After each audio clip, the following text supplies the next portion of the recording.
Hi everyone, let's talk about how atoms come together to form molecules. Well, before we get started with that, let's break down the periodic table into two groups, the metals and the nonmetals. Okay, on our periodic tables that we'll see on the exam, I've already darkened the line that separates the metals from nonmetals. So it's right here. This diagonal staircase separates the metals, it's over here on the left, from the nonmetals on the right. Now the one exception is hydrogen. That's a nonmetal. And so on the exam you'll see that the hydrogen is physically detached from the rest of the periodic table. It's kind of floating because it's a gas, not a metal. In fact, on some older periodic tables, hydrogen's actually located on the right hand side, right here next to helium. Now the last column of the periodic table contains the noble gases. That's this column right here. And it turns out that noble gases are really special. It's a good name, noble. It means, nobility, majestic, something special. And it turns out those atoms have their outermost shell filled with electrons. They're incredibly stable. They rarely form bonds. They usually exist as single atoms. However, the rest of the elements on the periodic table, they don't have their outer shell filled with electrons. So what they want to do is to form bonds in order to get the same number of electrons as the noble gases, so that in that way, their outermost shell can be full of electrons too. Okay, turns out that there's two types of bonds. There's something called ionic bonding and something different called covalent bonding. Let's look at ionic bonding first. Well, we just broke down the periodic table into two groups, metals and nonmetals. When a metal atom and a nonmetal atom come together, they form an ionic bond. Quick little definition here. Ions are atoms with different numbers of protons and electrons. So they're going to have a net charge. They'll either have more electrons than protons, so they'll be negative. Electrons are negative. You have more of them, they're negative. Or they're going to have fewer electrons than protons, and then they'll be positive. So, in order to form an ionic bond, it begins with the nonmetal gaining some electrons. Electrons are negative, so now that atom has a net negative charge. And a negative ion is called an anion. However, the metal atom, that one's going to lose electrons. And so now it's short on electrons, which means it has more protons than electrons. It is now positive, a positive ion. And that's called a cation. I know, looks like cation, but we pronounce it cation. And to help you remember that, here's a little humor.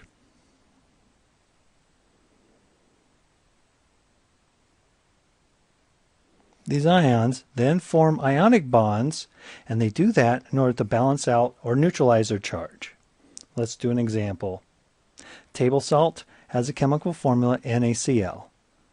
So that's an ionic compound because we take a metal atom, sodium's on the left, and we take a non-metal, chlorine, on the right, and they stick together through an ionic bond. What's happening is that chlorine is saying, hey, I have 17 protons, right? The atomic number of protons, 17. And normally in an atom, there's an equal number of electrons as protons. So chlorine starts out with 17 electrons, but then says, hey, I'd like to have my outermost shell filled like argon, which has 18 electrons. So it needs one more electron, and it's going to gain one more electron to have 18, just like argon. But it's not argon, right? The type of atom it is determined by the number of protons. So it's still chlorine, but it has a net negative charge because it has an extra electron. Sodium's thinking the same thing. It's envious of neon. Neon has 10 electrons. That fills its shell. Sodium says, I got one extra electron than neon. I am sodium. I have 11 electrons. I would like to have 10. So it kicks out an electron. Lose an electron. So Na will then lose an electron. So it's short an electron. It now has a net positive charge. Kick down electron. Where'd the electron go? It went to chlorine. And now the sodium is now a cation, positive ion. And then one sodium pairs up with one chlorine, a +1 and a -1 ion, then cancel out the charge, and you get table salt, NaCl. Okay, why don't you take a few minutes, pause the recording, and try this out. Here's a couple pairs of atoms And NaCl's up here again. We'll do that real quick for you before you get started on the others. And we also have the pairing of Na and oxygen, magnesium oxygen, aluminum and oxygen. And what I would like you to do is predict the chemical formula. There's just one chemical formula using the correct number of atoms of each element so that they form ions and cancel out their charge. Looking at sodium chlorine, well, it begins by finding them on the periodic table. Na's right here, has 11 electrons. It's a metal. The metals lose electrons. So lose an electron, how many electrons? So it can get to the nearest noble gas, in this case 10 electrons that neon has. So Na wants to lose an electron, now it's a cation. It's paired up with chlorine, it's over here, element 17 protons, starts out with 17 electrons, but it wants to gain electron, nonmetals gain, forms an anion, and then now you have to worry about cancel out the charge. A +1, a -1, well, you need one atom of each. And the chemical formula is NaCl. Go ahead and try the others. Okay, we already did Na, it's plus. Oxygen, element number 8. How many electrons does it want to gain? Right, it's a nonmetal, wants to gain electrons. It wants 10 like neon. That will fill its shell, so it needs to gain 2 more. Gain 2 electrons. So now it's a net 2 minus. Or if you want, you can say it's a -2. For some reason, the chemist put the minus sign after. And now we need to pair up enough oxygen, enough sodium so that we cancel out charge. Well, if you just pair up one of each, the net charge is going to be -1, right? The oxygen's at a -2, add a +1, well, -2 + 1 equals -1. Not 0. No, you have to add another sodium in here. So the full formula is going to have 2 sodiums, so they add up to a +2 charge, and that will cancel out oxygen's -2 charge. So the chemical formula will be 2 sodiums and 1 oxygen. Oh, we usually list the metal first in our chemical formulas.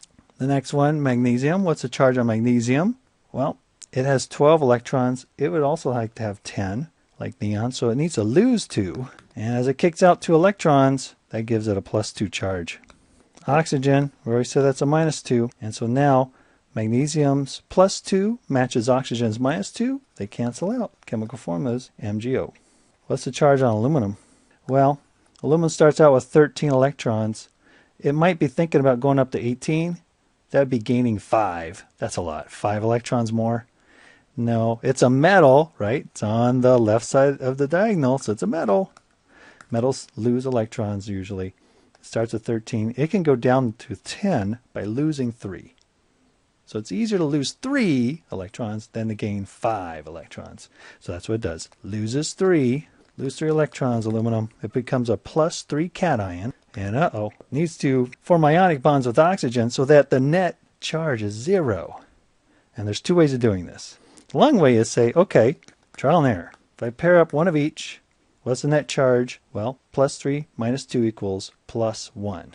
So this collection of 2 atoms is too positive. We need to make it a little more negative, try and get to 0. So add another oxygen. Now it's a charge. Oxygens together are -4. Oops, 3 - 4 is -1. Okay, now this collection of 3 atoms is too negative. Add something positive. Well, my positive charges only come prepackaged as aluminum +3. That's all I got.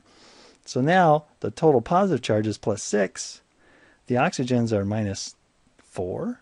Oops, that adds up to +2. So add something negative, and there we go. 3 + 3 is 6 positive. The oxygens add up to 6 minus, and now everything cancels out. Net charge 0.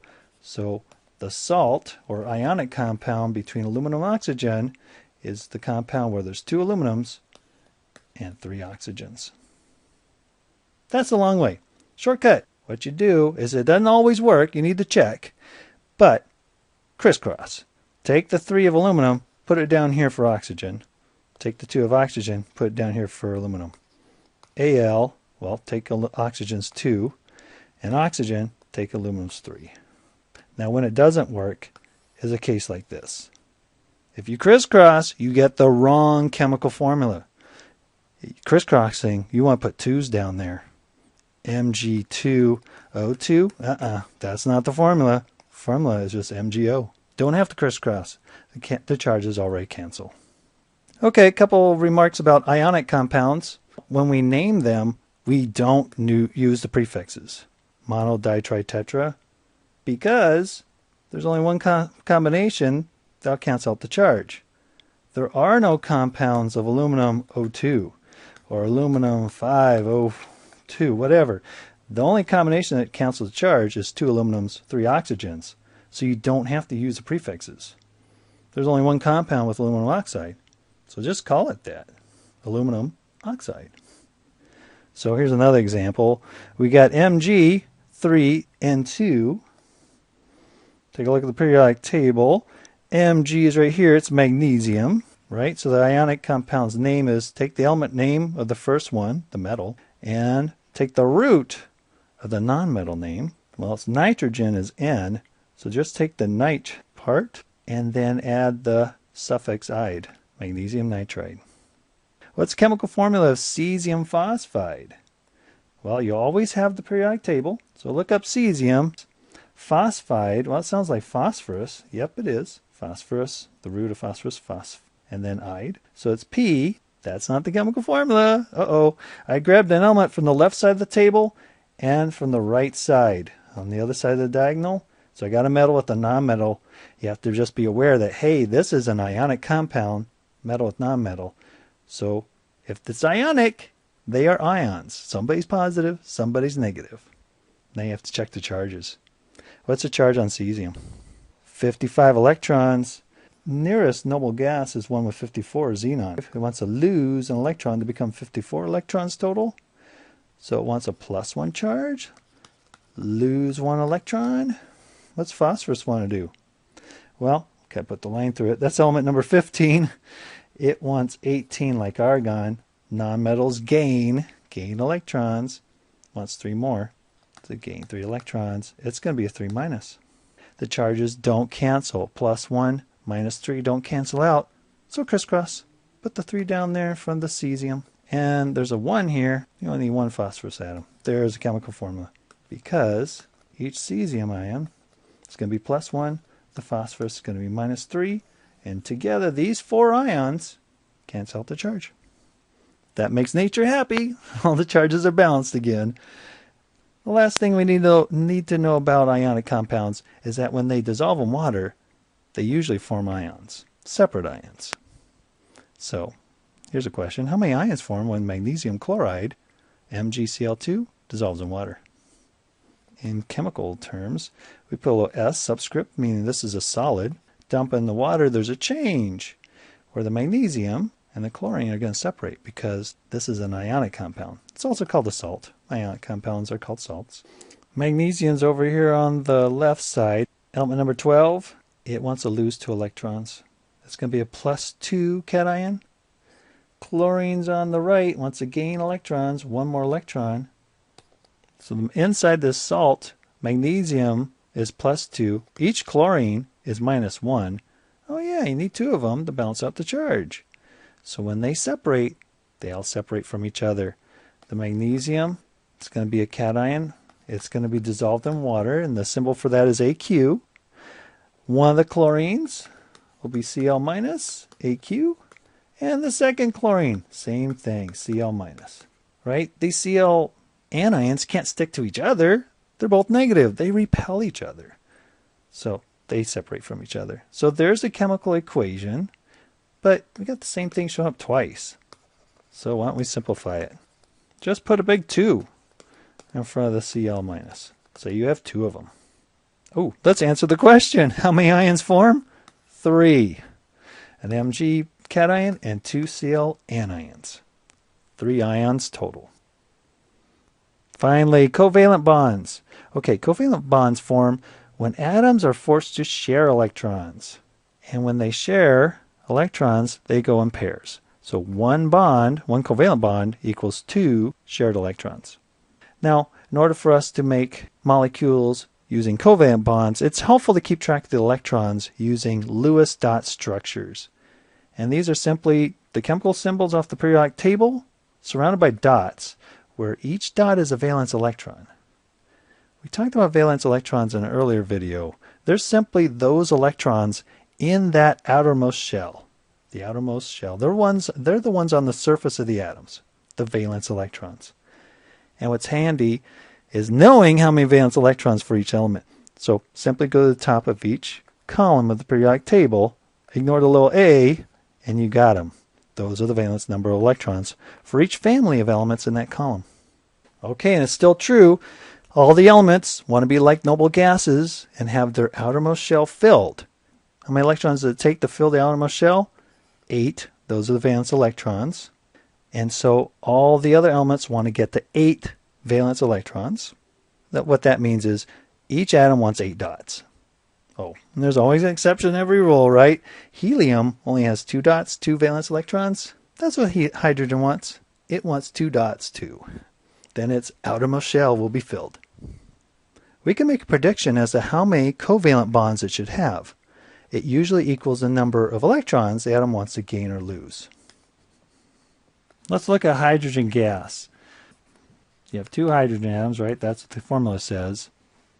Hydrogen, well, it's not part of the alkali metal family, but it is in the same column. There's 1 valence electron. And that makes sense. It has 1 proton. It's going to start out with 1 electron to balance the charge. So in the Lewis dot structure, each valence electron equals 1 dot. And what's handy is to put single dots facing the other element. So I'm going to put the 1 dot around the hydrogen. And then the second hydrogen, I'm going to put its 1 dot, 1 valence electron, on the left, so that this dot faces that one.